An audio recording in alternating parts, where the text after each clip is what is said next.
שלום, שמי אסתי קיפניס. אני מכירה את עופרה ונועם כבר שנים. הגעתי לקבוצה שלהם, של נשים טובות ריפוי, אחרי שנים שהעמקתי וקיבלתי טיפולים ולמדתי. הגעתי לשם שכבר הייתי אני גם מטפלת בעצמי באחרות. ולמה הגעתי?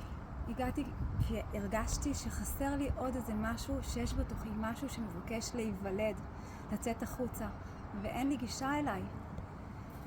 הקבוצה שנפגשתי איתה כל שבוע, זה הייתה כמו רחם חמימה, חברות אוהבות ומקבלות. יכולתי להביא את עצמי ככה כמו שאני, ולאט לאט שמתי לב שאני מעיזה להביא את עצמי עוד יותר נושאים שלא הייתי מעיזה לדבר עליהם, ופתאום זה היה לי נורא פשוט, כי כאן אפשר, זאת קבוצה שמכילה, שאוהבת, ולאט לאט השאלתי מעליי את מה שחסם אותי לפניי, והיום אני יכולה להביא אותי כמו שאני, הנשמה שבי, ולהאמין שאני ראויה ככה כמו שאני.